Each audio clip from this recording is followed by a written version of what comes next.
Parfois, quand on regarde un film d'horreur, à la fin on essaie de se rassurer en se disant que le film est une pure fiction, que rien n'est réel, jusqu'à ce que l'on voit l'inscription sur fond noir basée sur des faits réels. Meurtre, apparition terrifiante ou encore possession, ces films d'horreur ne nous épargnent vraiment rien. Voici 10 films d'horreur tirés d'une histoire vraie. Numéro 10, L'exorcisme d'Emily Rose. Ce film a été réalisé en 2005. Il met en scène une jeune étudiante qui demande au prêtre de l'exorciser car elle pense être possédée. Le film raconte en fait la véritable histoire d'Anneliese Michel, une jeune Allemande morte après plusieurs semaines d'exorcisme et de maladie. Tout commence en 1958, Anneliese a alors 16 ans. Elle est victime de nombreuses crises et est transportée à l'hôpital. Les médecins lui diagnostiquent une épilepsie, une dépression sévère. Malgré les médicaments, son état fait qu'aggraver. Elle répète sans cesse qu'elle voit des visages démoniaques, entend des voix, puis en parle avec les médecins qui ne savent plus comment l'aider. Les parents se tournent alors vers l'église. Ses crises deviennent plus violentes, elle mord ses proches, boit sa pisse, mange ses araignées et dort sur le sol. Elle se met à rejeter les symboles chrétiens tels que les crucifix ou les peintures représentant Jésus-Christ. Elle devient violente, agressive et emploie un langage très familier qui n'était pas le sien. Les prêtres décident alors d'exorciser la jeune fille. Toutes les séances ont été enregistrées. On y entend Anneliese Michel insulter et prendre plusieurs voix. Voici une courte partie d'un de ces enregistrements.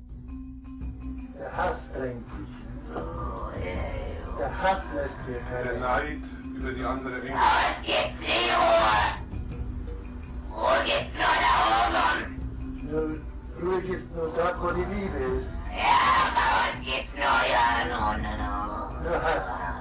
Ja. Und wo nur Hass ist, da gibt's keine Ruhe. Nein. Und für uns gibt's nie Ruhe. Nie. Ewigkeit. La jeune femme meurt le 1er juillet 1976 à 23 ans d'une malnutrition et d'une déshydratation sévère. Cependant, l'autopsie révélera que son cerveau ne présentait aucune tumeur, lésion ou anomalie. Une enquête a été ouverte et les parents d'Anneliese ainsi que les deux prêtres exorcistes ont été inculpés et condamnés à 6 mois de prison avec sursis pour négligence. Pour le tribunal, malgré des enregistrements audio assez troublants fournis par les hommes d'église, Anneliese Michel était tout simplement épileptique. 2 ans après sa mort, le corps d'Anneliese Michel a été déterré et déplacé dans un cercueil de chêne neuf. C'était le désir de ses parents qui ne voulaient pas qu'elle soit dans un cercueil bon marché. En réalité, il s'agissait seulement d'une excuse. Une femme les avait appelés et prétendait qu'elle avait eu une vision. Selon elle, le corps de leur fille était encore intact. Les rapports officiels indiquent que le corps montrait une détérioration constante. Les photos du corps exhumé n'ont jamais été montrées et les parents d'Anneliese ont été interdits d'assister à l'exhumation. Numéro 9, Chucky. La poupée tueuse Chucky fait aussi malheureusement partie de ce top. La vraie poupée ne s'appelait pas Chucky mais Robert. En 1879, la famille Otto emménage dans une maison en Californie. Le couple Otto étant très riche, elle y avait embauché plusieurs employés dont quelques nourrices pour leur fils de 6 ans nommé Robert Eugène Otto. Un jour, Madame Otto aurait surpris une des nourrices, une jeune haïtienne, s'adonnant à des rituels de magie noire. Elle décide de la virer. Avant de partir, la nourrice offre une poupée au petit garçon. La poupée ressemble beaucoup à un petit garçon et mesure plus d'1 mètre, ce qui est inhabituel pour l'époque. Le petit s'est tellement attaché à la poupée qu'il lui donna son prénom, Robert. Mais très vite, les phénomènes paranormaux se produisent dans la maison. Selon la famille et même leurs voisins, la poupée se déplaçait toute seule en leur absence. De plus, en la présence d'invités, elle clignait des yeux et son regard noir changeait selon son humeur. Des hurlements ainsi que des objets qui se déplacent ont aussi été remarqués. Un soir, les parents de Robert entendent un véritable vacarme en provenance de la chambre de leur jeune fils. Ils courent le rejoindre et découvrent la chambre en désordre total, les meubles étaient renversés et Robert pointait du doigt la poupée en criant « C'est Robert, ce n'est pas moi, c'est Robert !» Un autre jour, la mère de Robert se tenait debout près de la porte et entendit son fils parler à la poupée et en retour une voix grave lui répondait. Elle avait simplement pensé que l'enfant modifiait sa voix comme celle d'un adulte pour imiter les réponses de la poupée. La poupée a finalement été placée au grenier où elle restera jusqu'à ce que la maison soit rachetée. Les nouveaux arrivants affirmèrent alors que la poupée les attaquait et essayait de les tuer. Aujourd'hui, Robert est dans un musée et selon la légende, sa malédiction ne serait pas terminée. On dit que certains visiteurs l'ont vu cligner des yeux et changer de regard. Numéro 8, Massacre à la tronçonneuse. Pour ceux qui n'ont pas regardé le film, Massacre à la tronçonneuse raconte l'histoire de 5 amis qui se retrouvent en panne d'essence dans un endroit isolé. Une maison non loin de là attire leur attention et 2 d'entre eux décident de s'y aventurer. Très mauvaise idée car lorsqu'ils tentent de pénétrer à l'intérieur, un boucher masqué surgit et les massacre, les 2 adolescents avec une tronçonneuse. Je ne vous raconte pas la suite pour ceux qui voudront le regarder un jour. Le scénario de ce film horrible est tiré de l'histoire du tueur en série nommé Ed Gein. Il s'agissait de l'un des plus gros psychopathes de l'histoire. Cet Américain s'est mis à déterrer des cadavres après la mort de sa mère et a également tué plusieurs femmes pour confectionner des objets de maison avec des parties de leur corps. Les policiers ont découvert chez lui un abat-jour, une lampe, une chaise et même un gilet qui avait été confectionné à partir de peau humaine. Il se servait d'un crâne humain en guise de bol. Des appareils génitaux féminins ont aussi été retrouvés ainsi que des seins et un cœur emballé dans un sac plastique. Des masques confectionnés avec de la peau humaine et des cheveux de femme se trouvaient au beau milieu du salon. Après quelques recherches, la police a aussi découvert la tête de Bernice Warden, une femme qui avait disparu quelque temps auparavant. Selon les rapports d'enquête, Engine se servait de cadavres déterrés au cimetière du village afin de confectionner ces horribles créations et aurait assassiné d'autres personnes.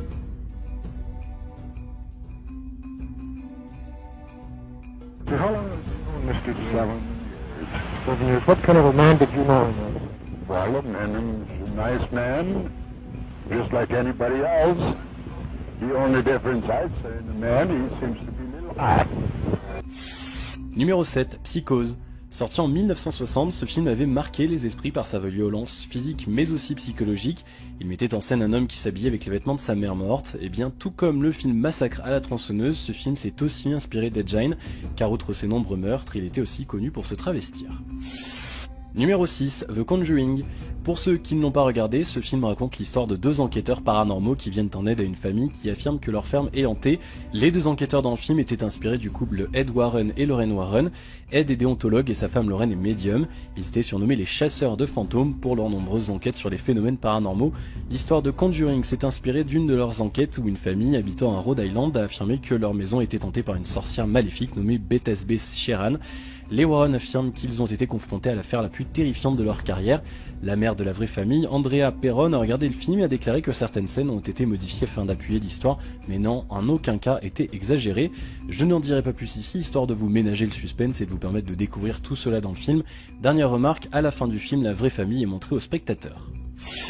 Numéro 5, Annabelle. Le film Annabelle, qui est sorti en 2014, est aussi tiré d'une histoire réelle. Elle a d'ailleurs, tout comme l'histoire précédente, été traitée par Ed Warren et Lorraine Warren, les chasseurs de fantômes. La vraie histoire se passe en 1970, une jeune fille nommée Donna et sa colocataire décident de partir dans le Connecticut. La mère de Donna lui offre alors un cadeau avant son départ et lui achète une poupée. Peu de temps après leur arrivée à l'université, les deux jeunes filles remarquent d'étranges phénomènes dans leur chambre.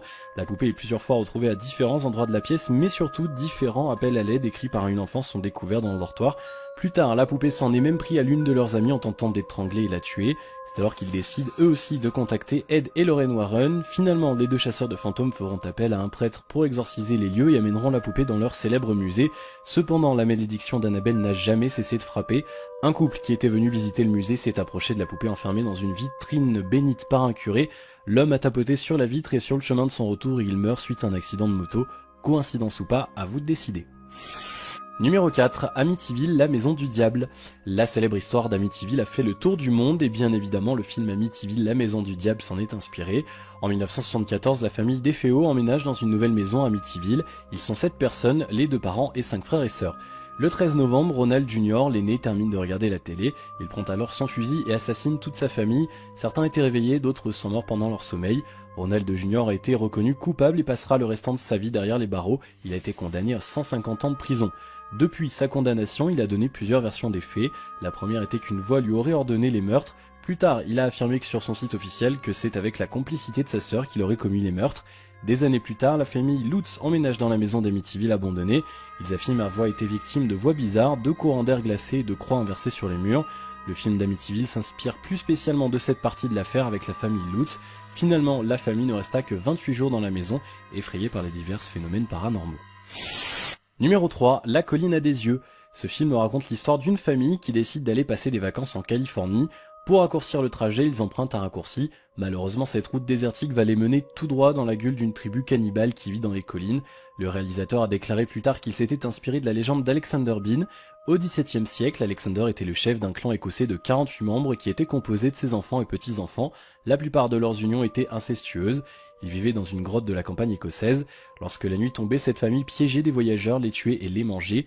Quand le roi d'Écosse, Jacques, apprend leur présence, il envoie une troupe de 400 soldats pour retrouver ces cannibales. Le clan est finalement capturé vivant et est emmené à la prison d'Édimbourg. Ils sont exécutés sans procès.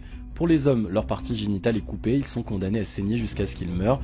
Les femmes et les enfants sont forcés à assister à leur mort et sont brûlés vifs.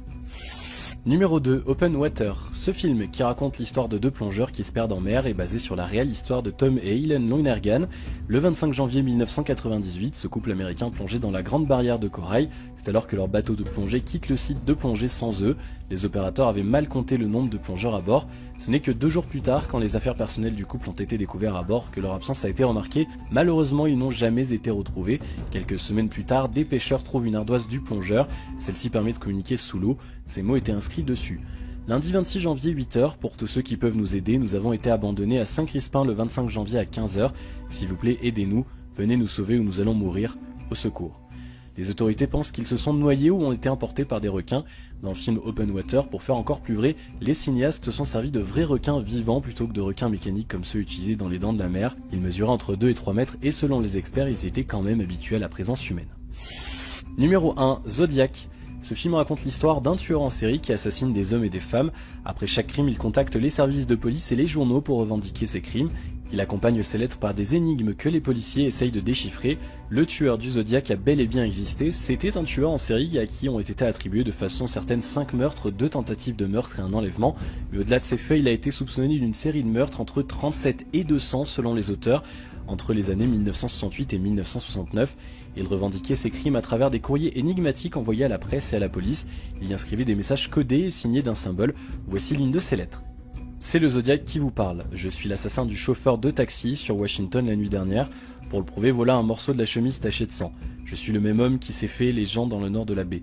La police de San Francisco aurait pu m'attraper la nuit dernière s'ils avaient cherché correctement dans le parc au lieu de faire des courses avec leur moto pour voir qui faisait le plus de bruit. Les conducteurs auraient pu simplement garer leur voiture et rester assis tranquillement à attendre que je sorte de ma cachette. Les enfants des écoles sont de belles cibles. Je pense que je vais éliminer un bus d'écoliers un de ces matins, tirer dans un pneu avant et choisir les gamins qui sortiraient. Malgré le long travail des enquêteurs, personne n'est parvenu à arrêter cet assassin qui abattait ses victimes choisies au hasard sans motif apparent que de les voir mourir. Personne ne sait s'il est encore vivant. À ce jour, son identité reste encore une énigme.